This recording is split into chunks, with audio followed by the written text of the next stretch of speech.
बुढ़ापे में केशवदास गंजा हो गया, बूढ़ा हो गया। एक कुएं से निकल के जा रहा था, कुएं के पास में से वहां पनियारिणी पानी भर रही थी, जवान जवान लड़कियां थी। किसी ने बोल दिया, अरे बाबा राम राम।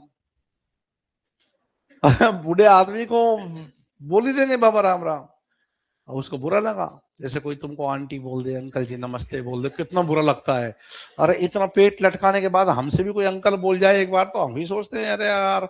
तो क्रूर वास्तविकता से परिचय करा देता है ना वो, है। तुमको बोल दे, तुम्हारा पूरा दिन दिमाग खराब रहे। किसी लड़की को कोई बोल दे आंटी जी नमस्ते, है ना, है ना। हमारे घर में ऊपर 3 लड़कियां अपनी माँ के साथ रहती हैं। माँ रहती है उनकी, ऐसी माँ तो बहुत अच्छी रहती है जो प्रॉपर देख रेख में। पर मैंने कहा देख रेख तो कोई किसी की कर ही नहीं सकता, हाँ उसका भ्रम पाल सकते हैं। बढ़िया, चलो उनको खाना वाना बना देती है। 3 लड़कियां हैं और माँ उनकी देख रेख में रहती है। माँ की उम्र होगी लगभग 58-60 साल, है ना। हमारी माँ की एज होगी लगभग 71-72 साल। तो एक दिन जब वो निकल के जा रही थी तो मैं रसोई में ही था। तो हमारी बच्चे तो वो 6 साल और 8 साल के ही हैं, है ना। इस मामले में बहुत पिछड़े हुए हैं हम तुमसे भी। तो है ना, कईयों के तो बच्चे कॉलेजों में पढ़ रहे हैं, हाँ पिछड़ा हुआ हूँ इस मामले में। तो अरे सुन तो लो। तो हमारी माँ ने कहा बेटे से कि बेटा आंटी जी को नमस्ते कर दो। आंटी जी नमस्ते।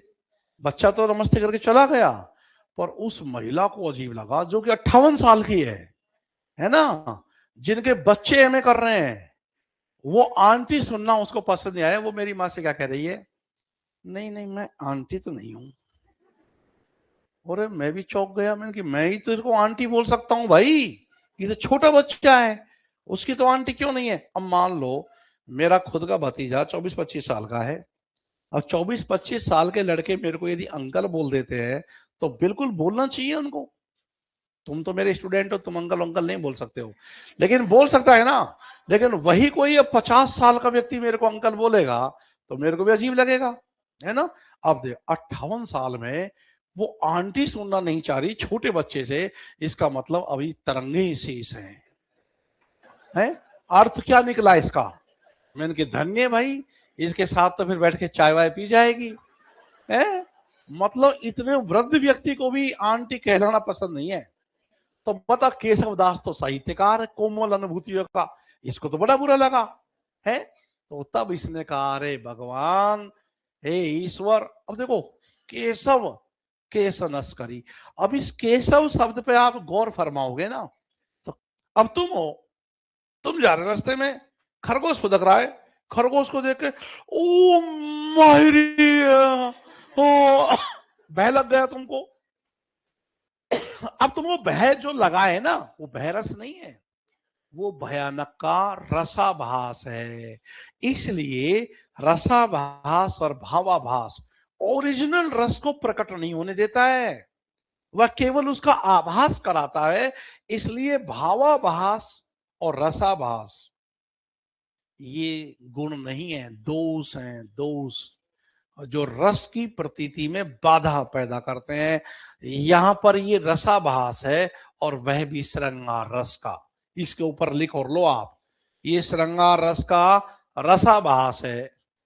और दुर्योधन की मृत्यु कैसे हुई थी, तो दुर्योधन को एक अभिशाप मिला हुआ था कि जब तुमको एक साथ सुख और दुख की प्राप्ति होगी तभी तुम मरोगे, अन्यथा नहीं। और भीम ने उसकी हड्डियों को तोड़ डाला, और वो कुरुक्षेत्र के मैदान में पड़ा हुआ है, और उसको कौवा और गिद्ध सब नोच नोच के भी खा रहे हैं, लेकिन वो मरा नहीं है, वो जिंदा है। उसकी जबान अभी भी हिल रही है, ढुल रही है, सुन सकता है, वह बोल सकता है। तो दूर से जो सेनापति उसने घोषित कर दिया था किसको, अश्वत्थामा को। जब सब योद्धा मारे गए तो अश्वत्थामा शक्तिशाली था ही। तो अश्वत्थामा ने 5 पांडव पुत्रों के 5 सरों को काट लाया। 5 शिशुओं की हत्या कर दी थी ना। 5 पांडव जाना उसने कि 5 पांडव सो रहे हैं, सो उनके पुत्र रहे थे। अब ये भी गलती है इनकी, हमेशा एक साथ नहीं सोना चाहिए। एक साथ लाइन से सोए हुए थे तो उनकी गर्दन उतार ली। गर्दन वैसी उतारी जैसे आईएएस उतारता है। बड़ी क्रूर हत्या की उनकी। और गर्दनों की पोटली बांध के ले आया और बोला पांडव वंश को समूल नष्ट कर दिया। दुर्योधन को बोला कि मैंने पांडव वंश को समूल नष्ट कर दिया। और इतना आनंद मिला ये सुन करके जैसे कि दुर्योधन को तो संजीवनी प्राण मिल गया हो। और दूसरा तुरंत वाक्य बोला कि पांडव अभी जिंदा है। तो बाद में उसे मालूम चला कि मैंने जिनको मारा है ना, तो पांडव सोए हुए थे। मतलब पांडव नहीं थे तो लगा बेटे हैं, चलो इनको ही मारो, है ना। मतलब पांडव अभी जिंदा है। दूसरी बात से भयंकर दुख हुआ और सुख दुख की जैसे ही समानुभूति हुई ऐसे दुर्योधन का प्राण तो निकल गया। तो ऐसे दुर्योधन की मृत्यु हुई।